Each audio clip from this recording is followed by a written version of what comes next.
Hello friend, आज के इस क्लास में हम लोग क्रिस्टलीय ठोस और अक्रिस्टलीय ठोस में अंतर देखने वाले हैं, जो 12th एग्जाम 2024 के लिए बहुत ही ज़्यादा खास है, स्पेशल है। तो आप लोग इस वीडियो को अंत तक देखिएगा। ज़्यादा देरी का वीडियो नहीं होने वाला है, ज़्यादा से ज़्यादा 5 मिनट का होगा।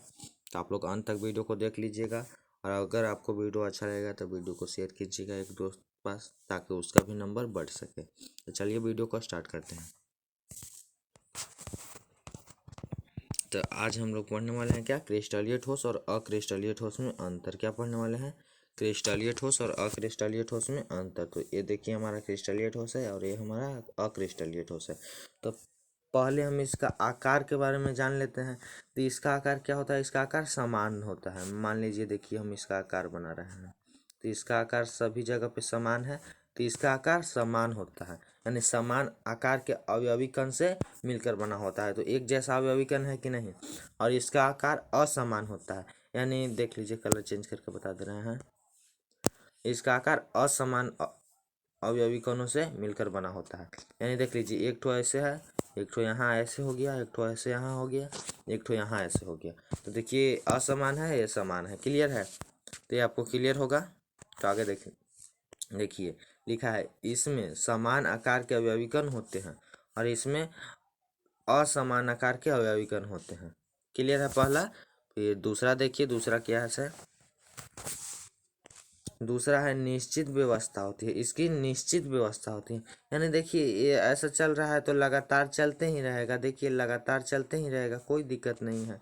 और इसको कभी यहाँ हो जा रहा है, कभी ऐसे हो जा रहा है, कभी ऐसे हो जा रहा है, कभी ऐसे हो जा रहा है, कभी यहाँ। तो ये लगातार नहीं चल रहा है और ये लगातार चल रहा है, यानी निश्चित व्यवस्था है। इसकी कोई निश्चित व्यवस्था है और इसकी अनिश्चित व्यवस्था है। क्लियर, तो ये भी आपको पॉइंट क्लियर होगा। तो दूसरा है, इसकी निश्चित व्यवस्था होती है और इसकी अनिश्चित व्यवस्था होती है। तीसरा देखिए, यह दीर्घ परास कोटि वाले होते हैं, यानी यह चलते रहते हैं। और यह लघु परास कोटि वाले होते हैं, यानी थोड़ा सा भी दूरी पे इसका घटने लगेगा।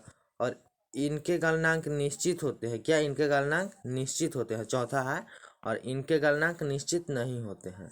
क्लियर है।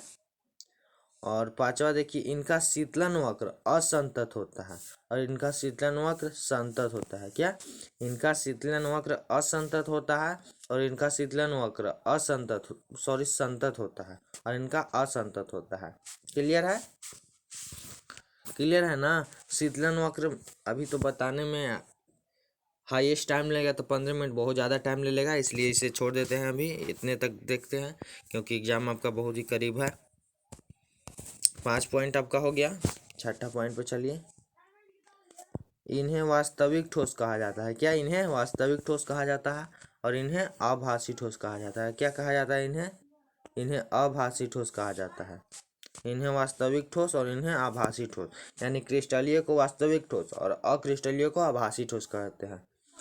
सातवां, यह विषमदैशिक होते हैं। यह विषमदैशिक होते हैं और यह समदैशिक होते हैं। क्या, यह विषमदैशिक या समदैशिक।